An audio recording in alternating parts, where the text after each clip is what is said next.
assalaamu aleykum. tabarakallahu ñi ngi leen di nuyu di dellu ziyaara waa xadara bi yépp di leen delloo njukkal te di leen ndokkeel ci bisu barke bi.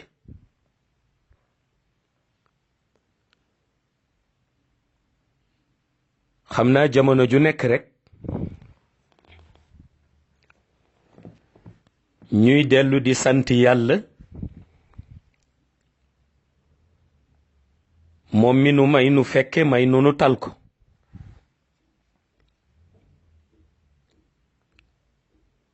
nga xam ni ma koy faral di waxee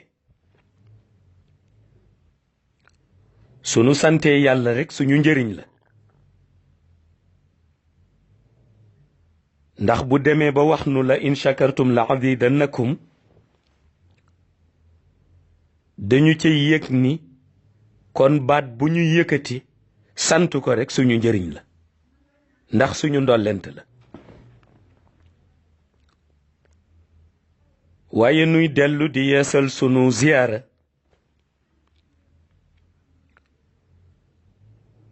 ci sang bu tedd bi nga xam ni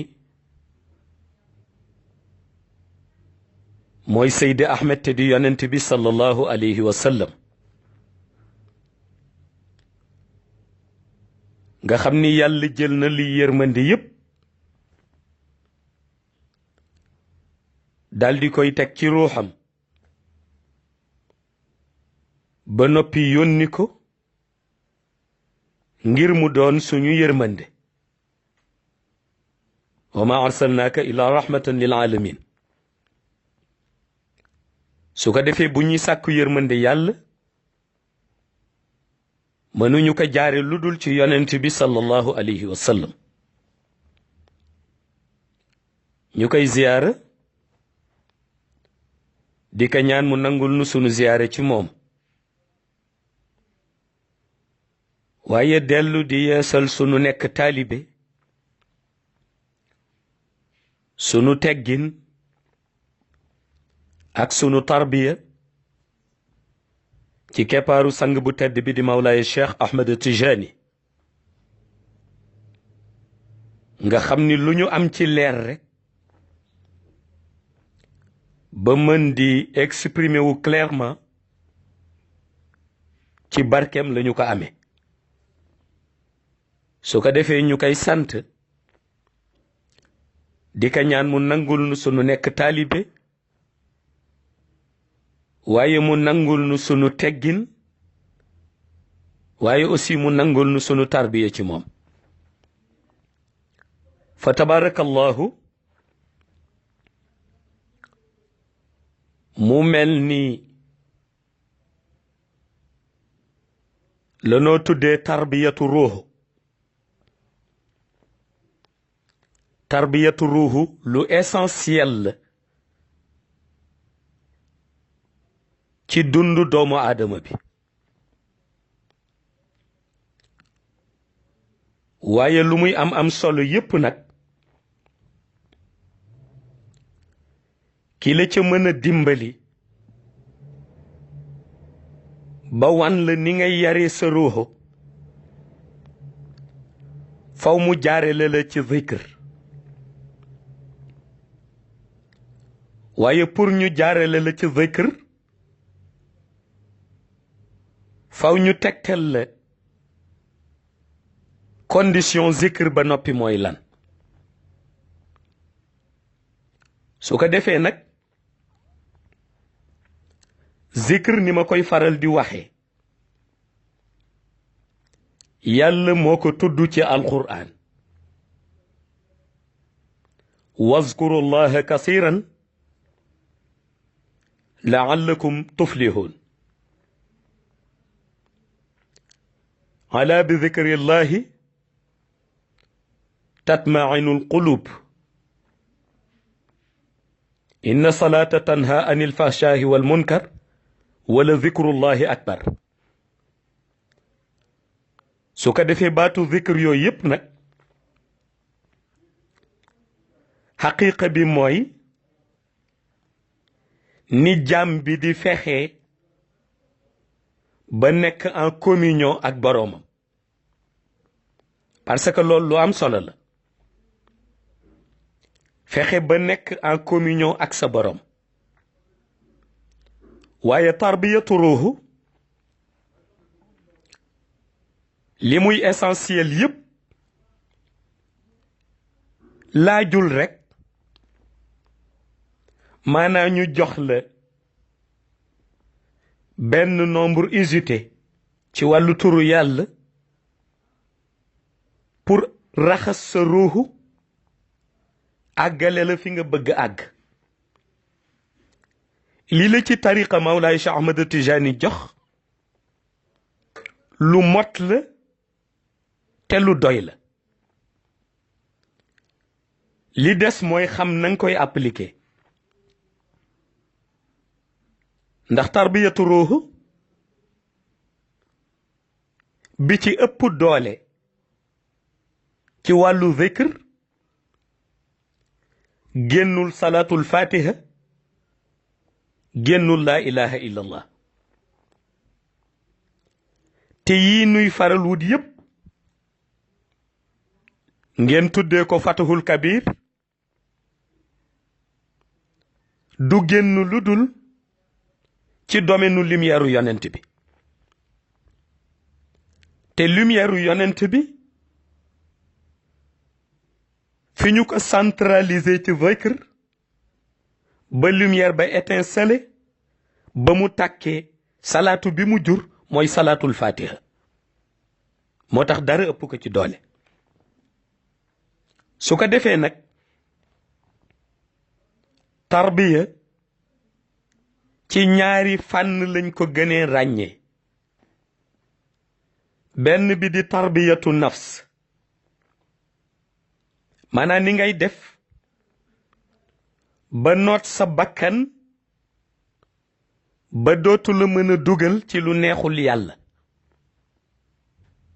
benn parti la maanaam ni ngay def ba noot sa bakkan ba dootu la mën a dugal ci lu neexul yàlla mooy partie numéro 1 bi deuxième partie bi mooy tarbiyatu ruux mooy ni ngay def ba mën fi sa ruux jóge sa alamul arwaax nga xam ni bi fa ruux yi daje ci la yàlla yëkkati baat ni alastu bi rabbikum xaalu ballah fa ruux ba jóge nga mën a dem ba xam ni béréb la woon te itam doonte ruux baa ngi ci sa jëmm ci monde shahada war na la mën a may capacité ci côté spirituel bu tolloo nga am synchronisation ak béréb boobu doonte jóge nga fa ba gane si àdduna li lay may relation boobu nag nga xam ni moom la ñuy tuddee diggante xayb ak shahada tarbiyatu ruux moo la koy may waaye tarbiyatu ruuxu taalibe Mawlaay Cheikh Ahmad Tijani bi su ko bëggee motal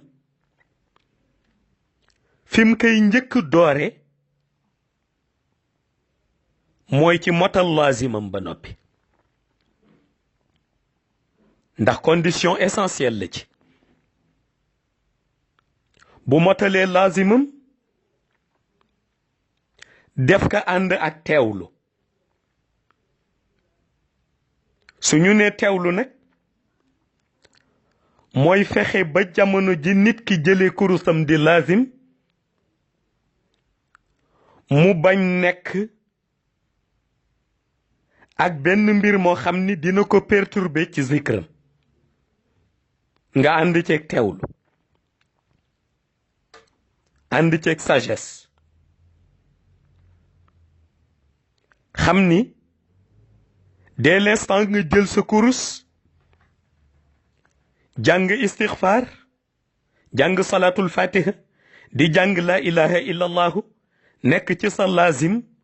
dundatoo rek ak waa monde shahada yaa ngi dund ak ay jëmm yu jóge ci beneen alam di ay malaika te bu ñu ñëwee pour ñu naw la ci sa jëf lenn rek la ñuy seetlu ci yow mooy sa degré teewlu lu am solo la parce que teewlu bi mooy dem ba indi baat bi yàlla wax ala bi zikrillahi tatmainul qulub loolu di fes ci yow mooy dem ba nga yëg sa xol mbégte ak dal te mbégte ak dal lu am solo la jëmm ji sentir que ci diggante communication ak boroomam ndax yàlla pour nga jaamu ko faw nga bëgg ko te pour nga bëgg yàlla faw nga xam ko waaye yàlla pour nga jaamu ko ak dal faw nga wóolu ko te pour nga wóolu ko faw nga xam dëgg-dëgg ni lu nekk moom yàlla lu loolu rëy yàlla moo ko ëpp doole ndax yàlla moo ko bind te yàlla mooy agir ci loolu su ko defee wàllu quiétude soogay ñëw nga jëlati sa kurus ci wazifa daldi teewlu wazifa nag teewlu ci istixfaar bi am na solo teewlu ci salaatul fatiha bi am na solo teewlu ci laa ilaha illallahu bi am na solo waaye teewlu ci présence su spirituelle bu yonent bi nga xam ni mooy ñëw ci malaan bi ànd ak ñeenti sahaaba yi moo ko ëppati solo mooy yow mi toog ci jàkka ji ci malaan bi nga yëg ni yaa ngi jàkkaarloo koo xam ni mu accordé la audience yombul te tey waxuma accordé na la audience waaye ñëw na nuyu si la ci sa béréb nga teewlu présence spirituelle am ba yëg ni boo gisul yonent bi ci bëtit yëg nga ko ci ruuxu ni mi ngi toog jàkkaarloo ak yow nga indi teewlu boobu su demee ci xadaratul jumaa nga teewlu zikru tahlil baatu laa ilaha illa allah te yàlla ni fahlamu annahu laa ilaha illa allah nga fexe ba yëg ni dara nekk fi lu dul yàlla comme dara nekk fi lu dul yàlla lu ñuy tuddati rek ci lumière uluhiyat lay dugg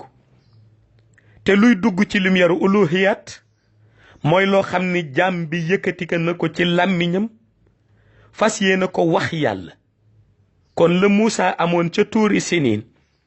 muy taxaw wax ak yàlla da ngay jàpp sa zikr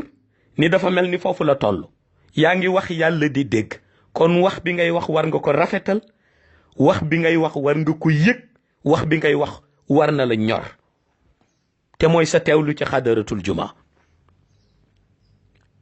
su ko defee soo commencé ci réalité zikr yooyu ci tariqa tijaniya sa ruuxu commencé na di raxasu parce que doomu aadama boo gis ñaar la àndal bakkan bi nga xam ni bu sañoon lu neex jëmm ji rekk ci lay nekk ak ruux bi nga xam ni bu sañoon lu neex yàlla rekk ci lay nekk su ko defee bés bu ne ñoom ñaar ñi ngi ànd di xëccoo léeg-léeg bakkan bi dominé léeg-léeg ruux bi dominé bés bu bakkan bi dominé dina la dugal ci lu neexul yàlla bés bu ruux bi dominé ci lu neex yàlla rekk ngay dox li ngay chercher nag yow mi nga xam ni yaay seen propriétaire yow mi nga xam ni yaa leen di manipuler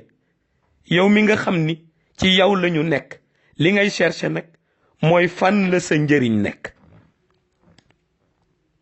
yow nit ki loolu ngay poser question sa bopp fan la sa njëriñ nekk ndax sa njëriñ ci yàlla la nekk walla sa njëriñ ci àdduna la nekk. bu sa njëriñ nekkee ci yàlla toppal sa ruux. boo jàppee ni sa njëriñ ci àdduna la nekk nax nga sa bopp, parce que boo toppee sa bakkan bés dana ñëw sa ruuxay doon priorité pour nga texe.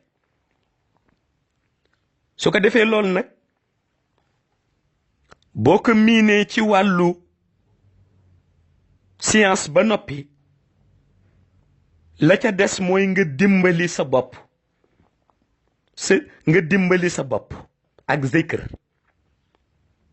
ak zikr ndax li des formalité la amoon solo mooy fexe ba noot sa bakkan dund ak sa ruuxu mooy la am solo,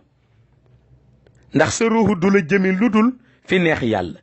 li ci des nag formalité bi mooy dog yëla seyxu tarbiya bi di jox di la zikrloo pour nga àgg ci yenn dimension yi. ndax am na foo xam ni boo fa tolloo ci wàllu tarbiyatu ruux ñaari pouvoir rek lañ lay jàngal ni la mooy nekk sa farata, parce que mooy doon pouvoir yuy exister. benn bi mooy pouvoir temporel.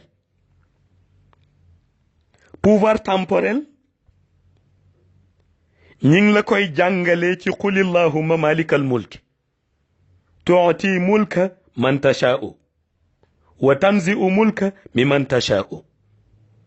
wa tu'izzu man tashaa'u wa tudhillu man tashaa'u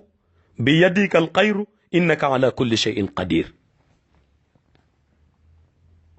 su ko defee loolu lim lay jàngal ci pouvoir temporel doylu la lay jàngal, doylu ak kóolute jëme ko ci yàlla, parce que danga cay yëg ni lu jëm mu amati ak lu pouvoir ba rëy rëy yàlla moo ko jox. moo tax mag ñi daan wax ni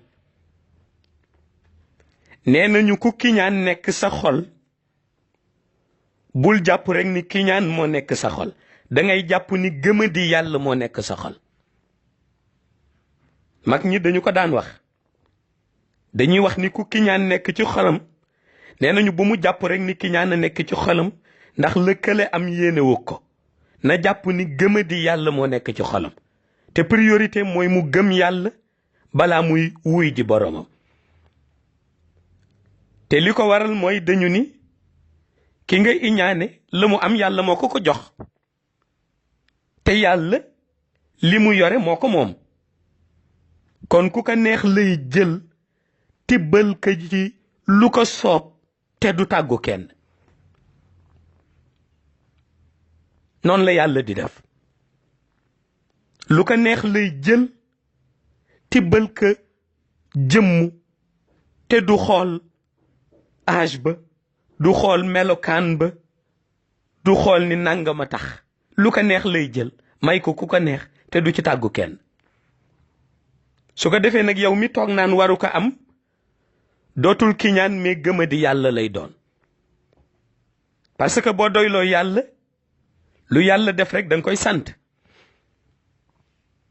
beneen pouvoir bi di pouvoir spirituel. pouvoir spirituel bu sa tarbiya ci wàllu ruux motee dañ lay wan ni am na beneen synchronisation boo xam ni sa ruuxu day seede nekkinu réalité lumière u xayba. looloo tax ngay gis bu sa formation spirituelle mote ñu la fiy jële di la yóbbu ci beneen béréb pour jàngal la leer lan la,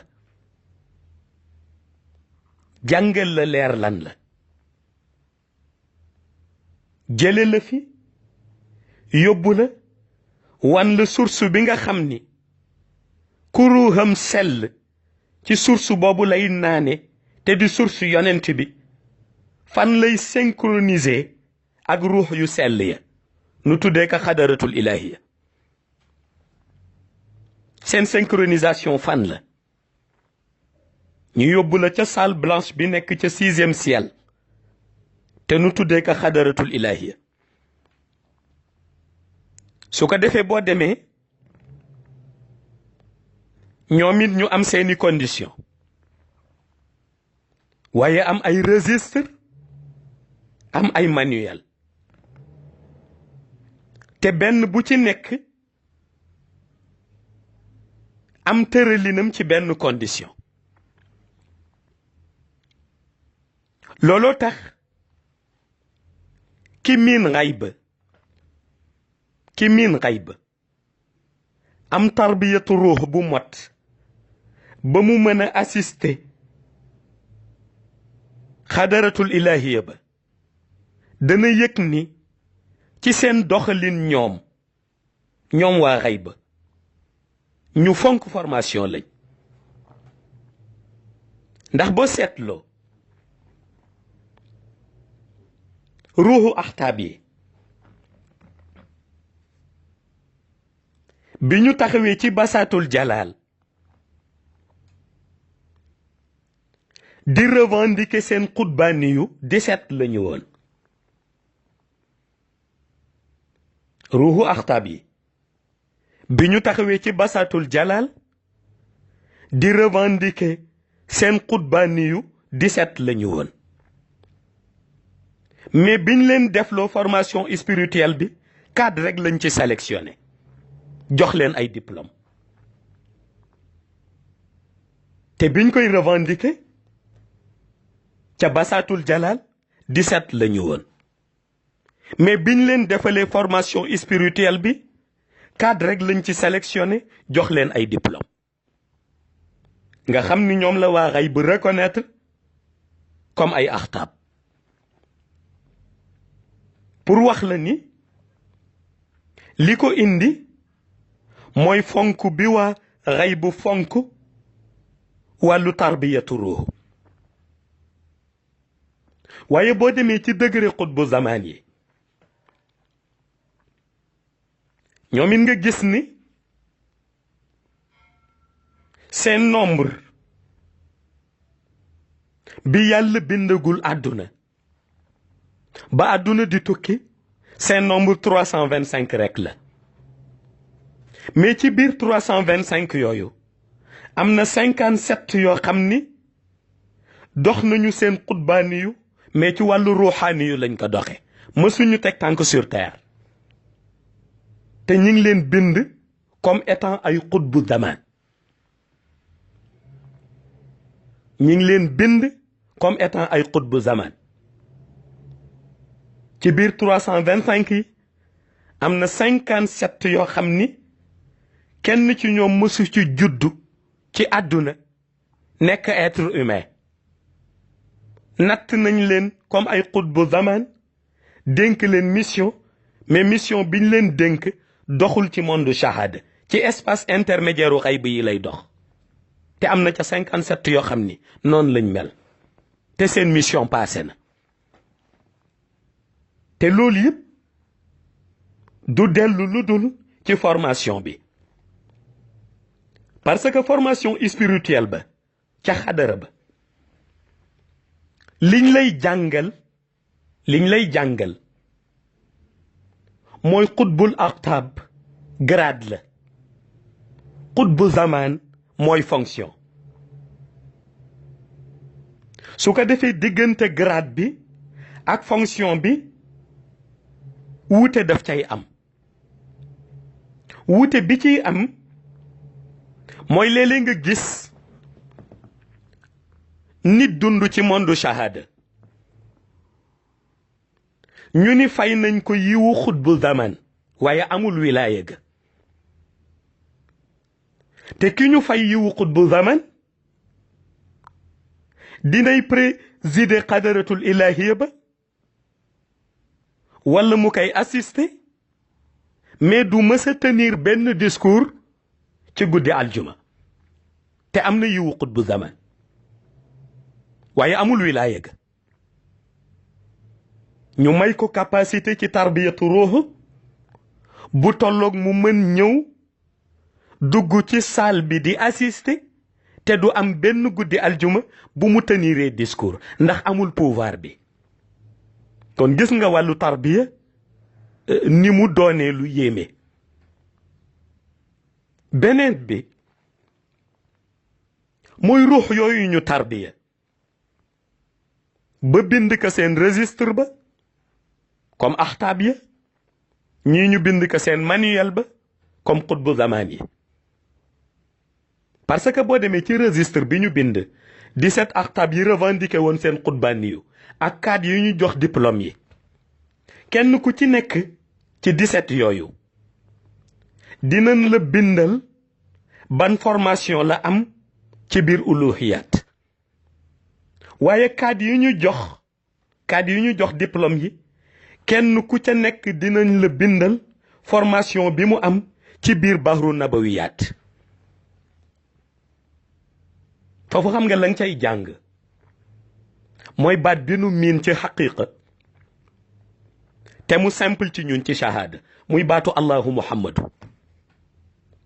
formation bi ci allahu la doore mais ci muhammadu la teere muy bahrul uluhiyat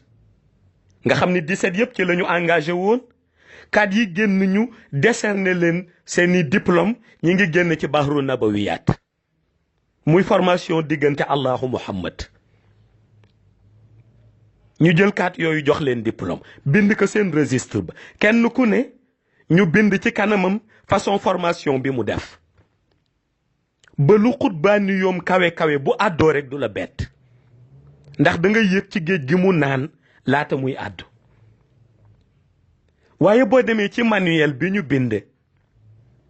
325 xutbu zamaan yi bind ci seen tur bind ci seen mission, kenn ku nekk da ngay gis ni mission biñ ko dénk mooy mission bi mu àttan. kon ku ci ne ci ñoom dañ ko natt ba 57 ruux yi nga xam ni ay xutbu zamaan lañ te mësuñu ñëw sur terre da ngay yëg ni lu tax indiwuñ leen ci monde shahada mooy mission biñ leen dénk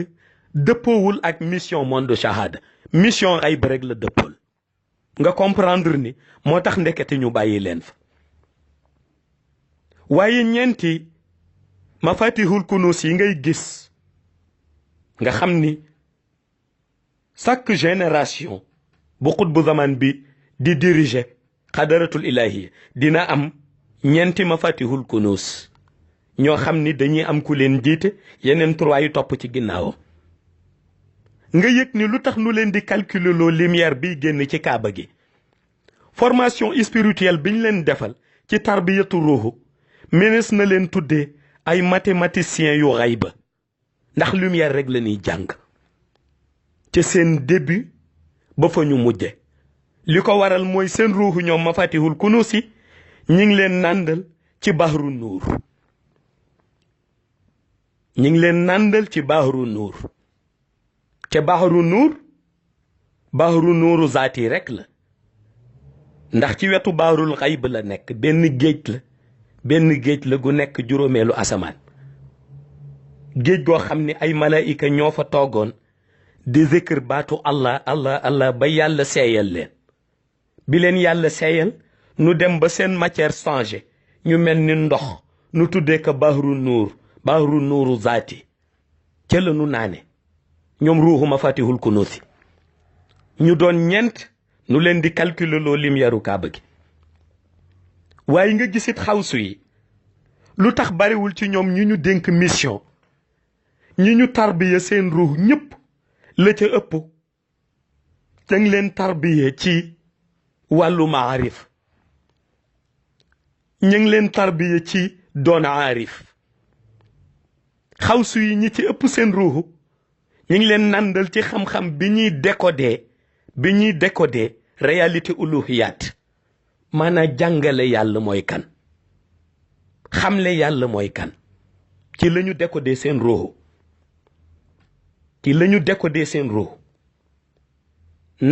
nandal seen ruuxu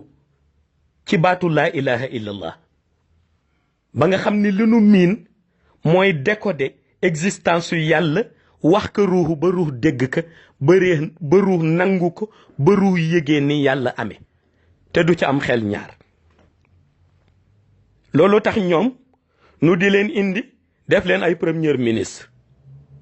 mais seen mission yépp la ca ëpp la muy refléter mi ngi feeñee ci monde shahada ñoom xawsu yi labdaal yi buñ leen indee fa nu tarbiya seen ruuxu formé ko ñu ngi ko formé ci géeju martaba yi moo tax seen martaba du baale ñoom moo tax seen martaba du baale ñu indi leen toftal leen ci xawsu yi moo tax buñ la deful dara it seen martaba dal ñoom labdaal yi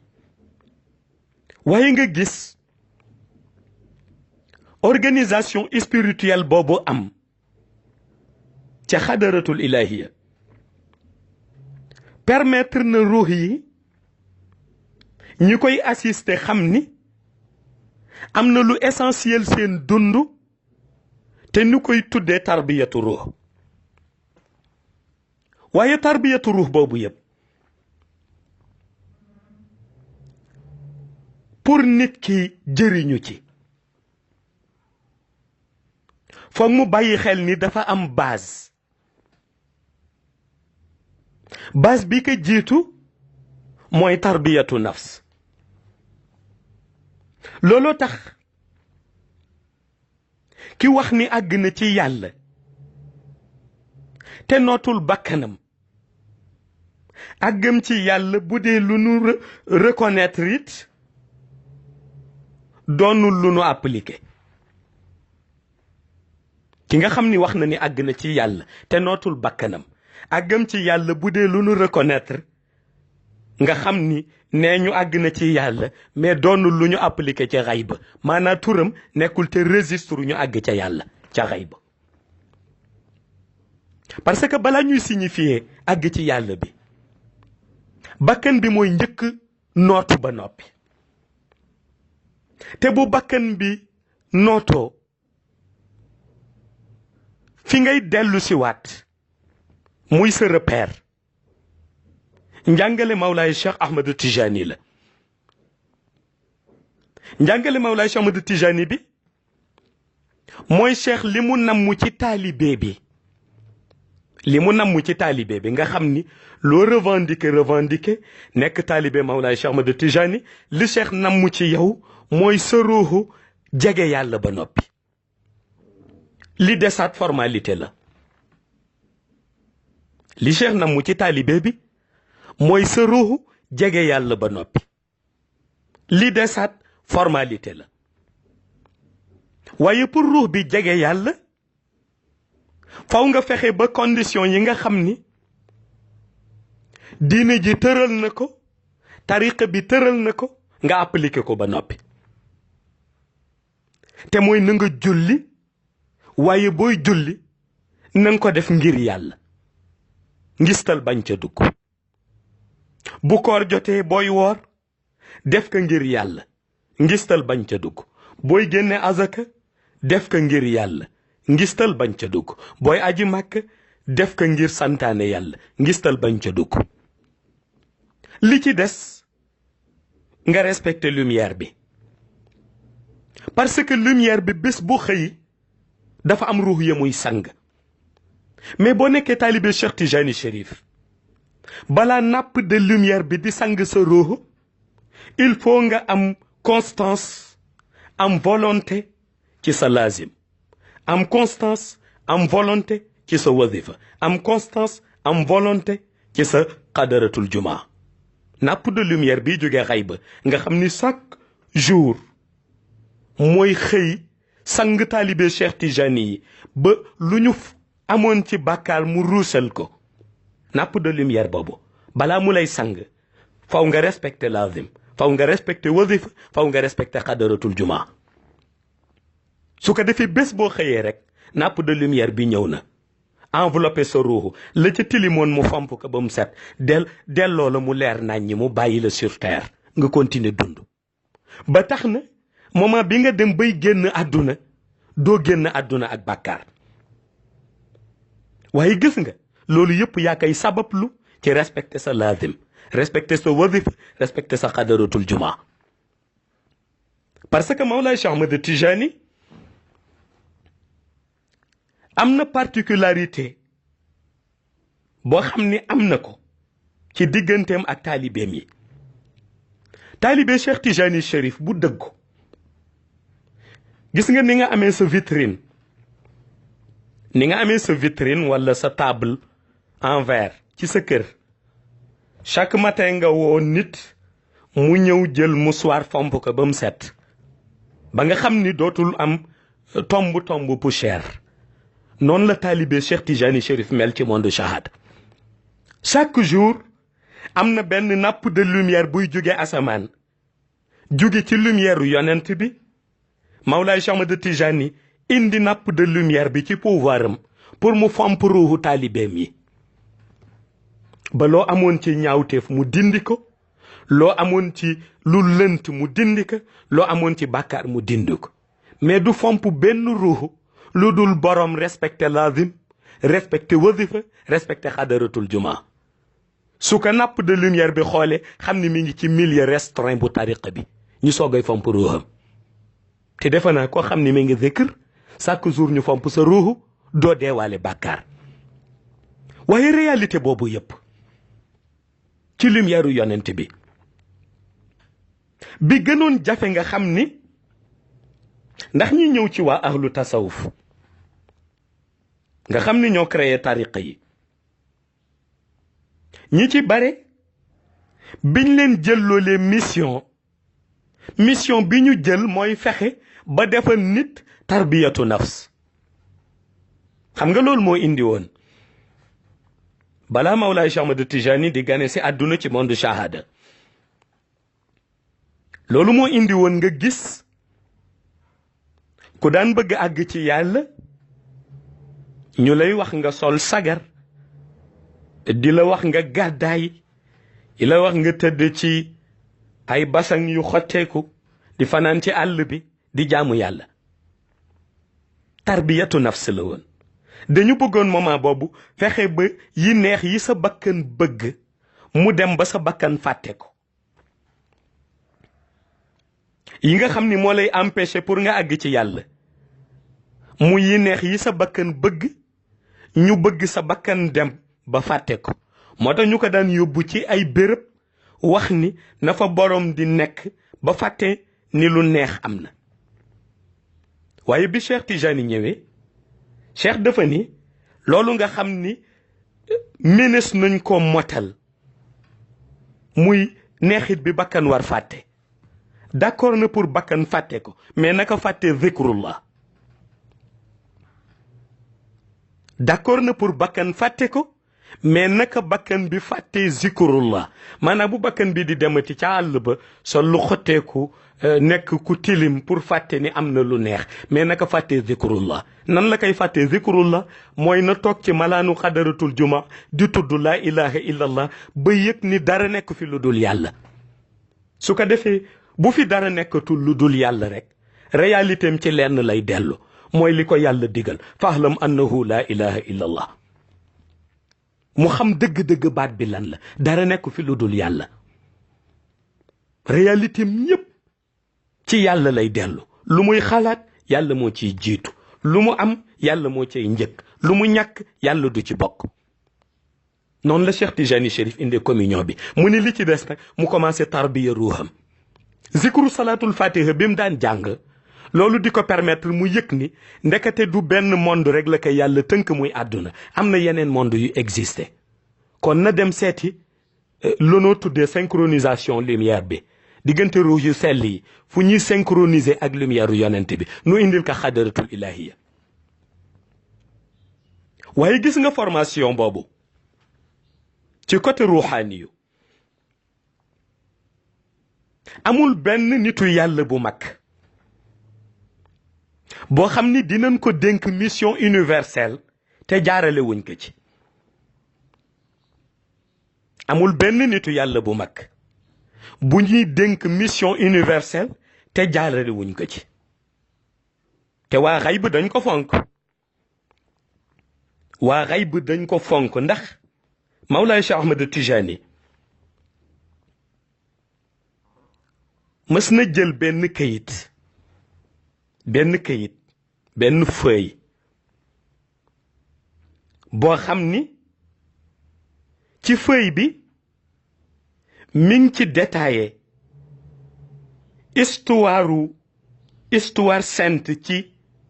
fi yonent yi jaar ci seen diggante ak seen formation ci côté ruux fi yonent yi jaar ci seen tarbiyatu ruux ak fi axtaab yi jaar ci seen tarbiyatu ruux ak fi ñenn ci wali yi jaar ci seen formation ci wàllu ruux cheikh bind ko ci benn feuille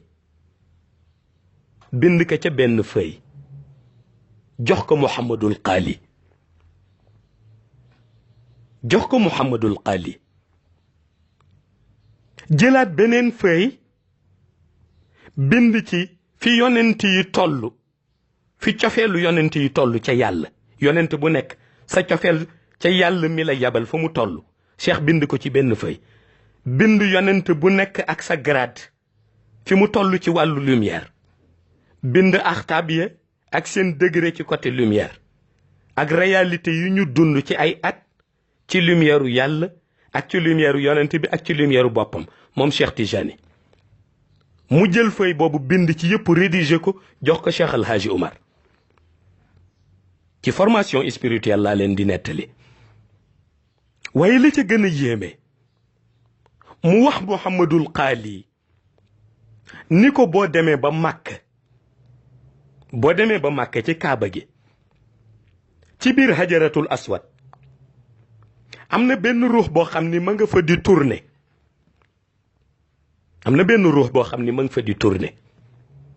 bés bu nekk dina jàng 1000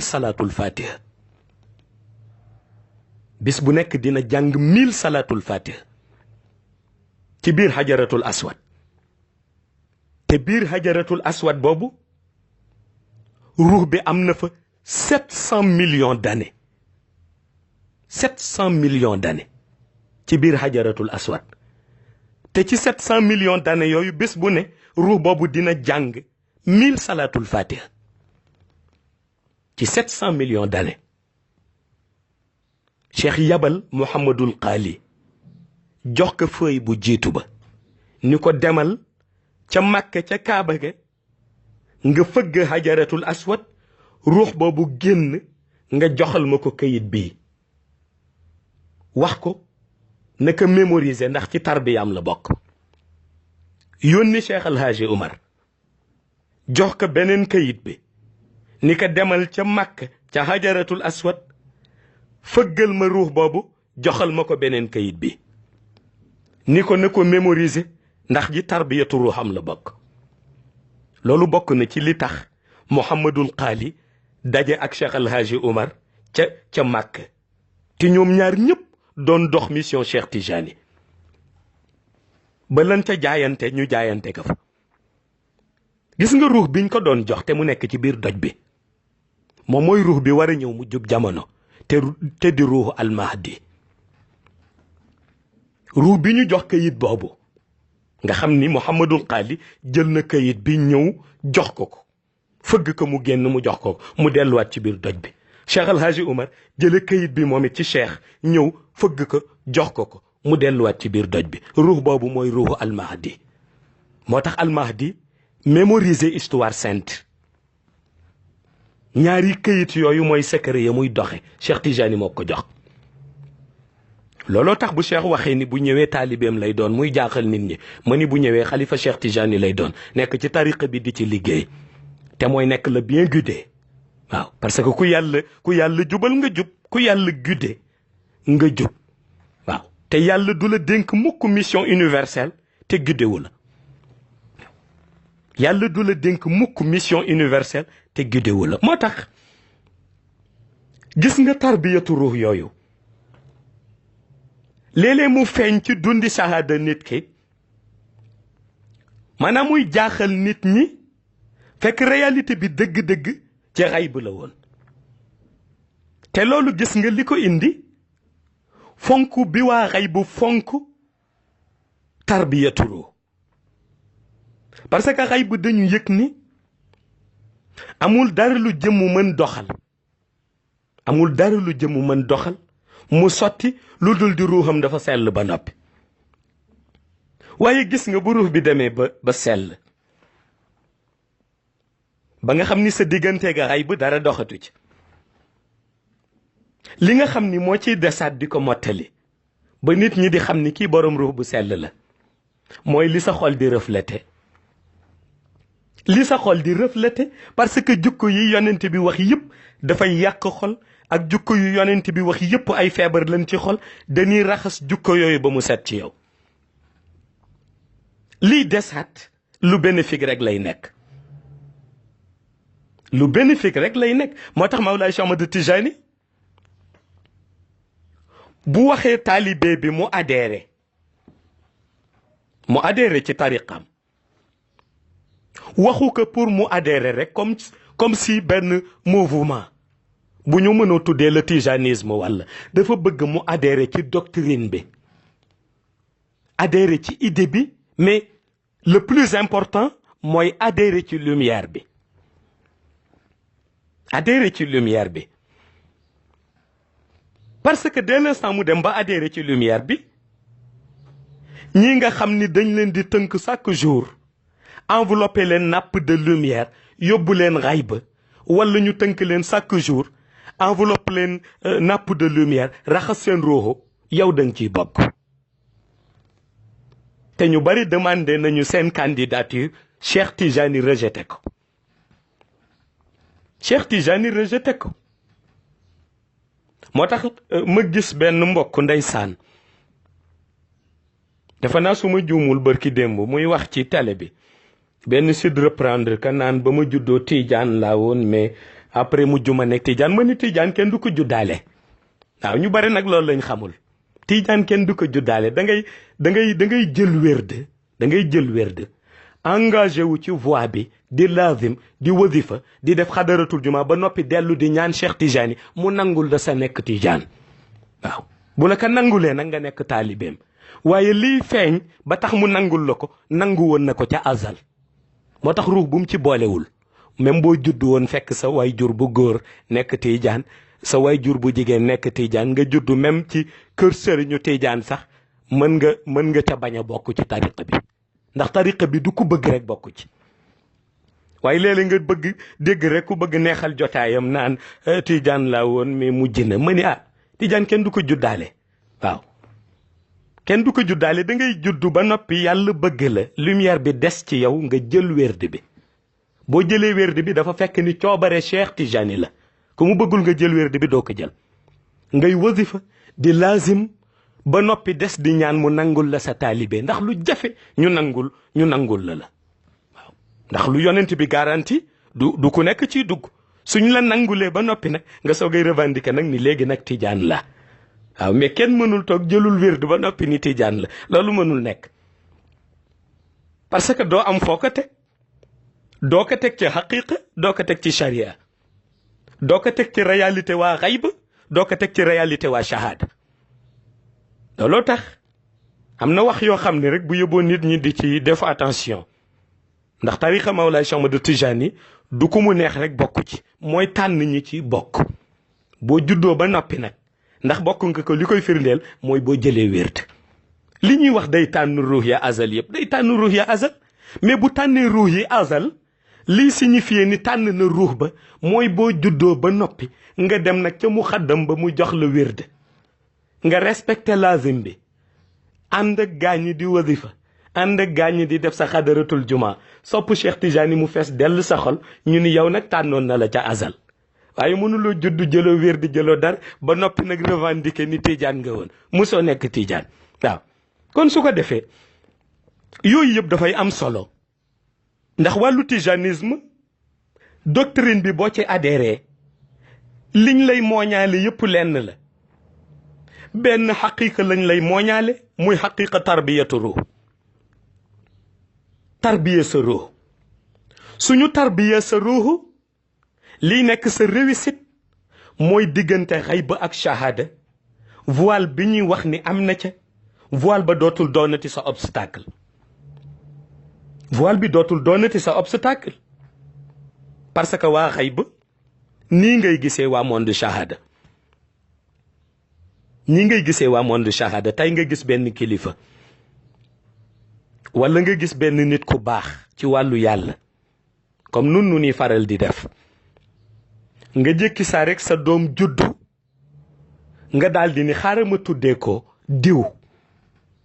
xaaral ma tuddee ko diw ndax diway sama sëriñ fekk ki nga ko tudde li nga naw ci moom mooy jukko ju rafet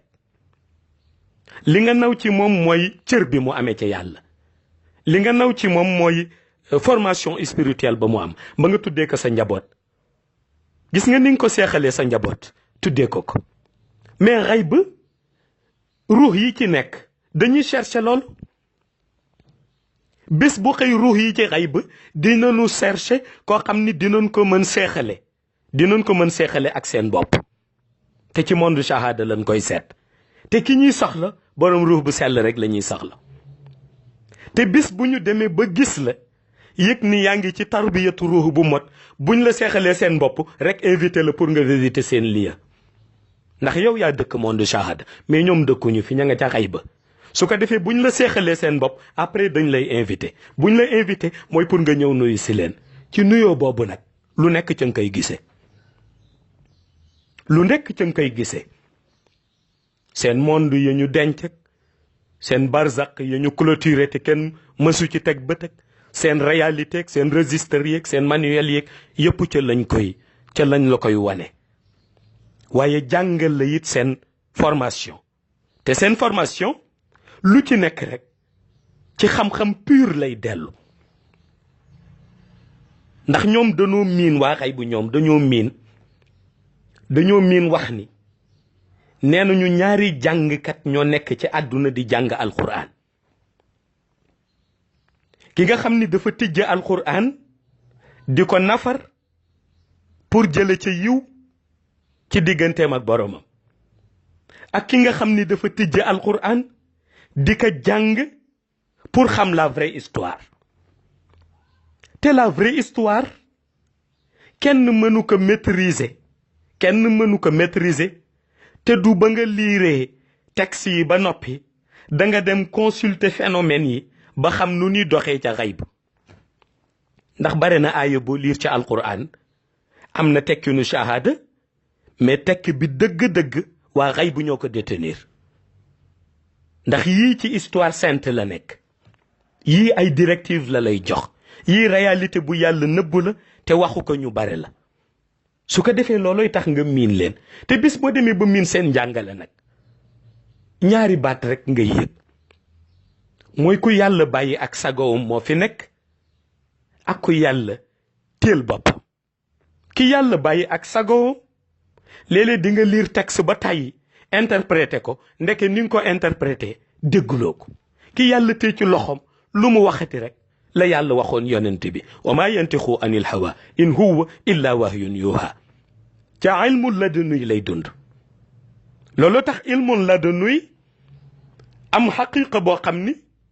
su ko nit ka miinee cenn fuyu daat yi di wàccee ci moom na xam-xam yi di wàccee ci moom na degré spirituel bi di jógee ci xay bi di ñëw ci moom bu interpréter texte ki ko déglu rek yëkkati loxoom ni jàng na alquran ba nekk hafiz waaye ndekete mësuma dégg aaya bi te jàng na aaya bi ba tàyyi firi na aaya bi ba tàyyi waaye da fekk ilmul ladunu yi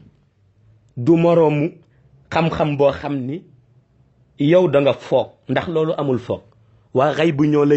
lay wax ngay dégg waa xay bu ñoo lay interpréter ngay gis loo tax nitu yàlla yi ñi ciy dund ci ilmul ladunu yi ñu miin xam-xamu alquran ndax monde bu ni détaillé rek ñi ngi jàkkaarloo ak moom su ko defee précision biñ ciy joxe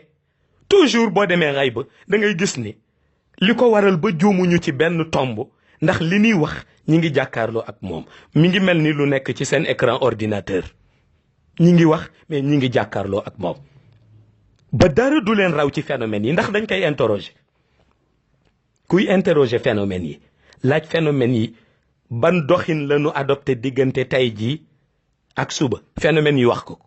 mu wax ban doxalin la ñu adopté diggante tey ak at mi di ñëw phénomène yi wax ko te benn bu ci ne loxo yàlla moo ci nekk benn bu ci ne yàlla ànd na ci li xutbu zaman bi di def muy taxaw guddi aljuma ci podium bi yor yat bi wax ak wëli yu fàttali leen rek la waaye ku ci nekk am na gradu interroger phénomène yi ba xam liy xew ëllëg lan la te yàlla moo leen ko may te boo demee ci xam-xam bu woyof léeg-léeg ñun la kenn xamu ko kudul yàlla ba noppi fàtte ci biir wax ji ni yàlla mi nga xam ni kenn xamu ko kudul moom mooy seet ku ko neex mu xamal ko te nit du ci mën dara looloo tax tarbiya ci wàllu ruuxu am solo su ko defee nag tarbiyatu ruux boobu yëpp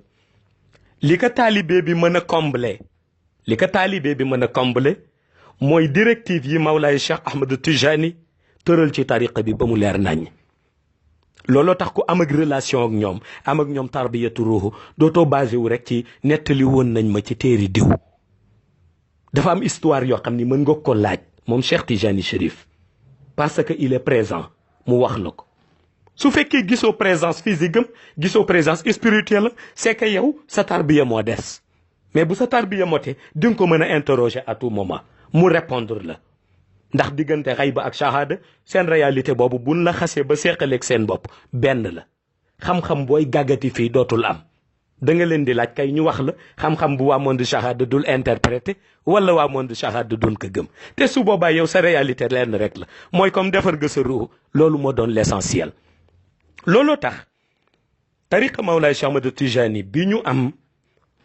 nun nekk ci ay adepte yàlla dimbali nu bokk ci yàlla dimbali nu nuy ñaan fu nu toll mu dinu ci saxal yàlla dimbali nu lumière boobu couronné ñu nañu ko sante ndax sant bi boo gisee mu am solo mooy fexe na ba diggante xayba ak shahada ñu am ñu dem ca ak ñi ñu am ñu ñuy renseigner dem na ba mel na benn route la route boo xam ni da ngay jël sa oto dugg ci benn réew jëlaat sa oto génnaat dellu si ca sa réew noonu lay yombee ci yow ci ko xam relation bi na mu woyofe su ko defee rek ñuy ñaan fu ñu toll Mawlaay Cheikh Ahmad Tijani mu di nu nangul sunu taalibe ci keppaaram may nu nuy dund ak moom it zahiratan wa batinan mu may ñu ñuy dund ak moom dundu abadan bi biir illiyin assalaamu aleykum wa rahmatullahi taala wa barakatuhu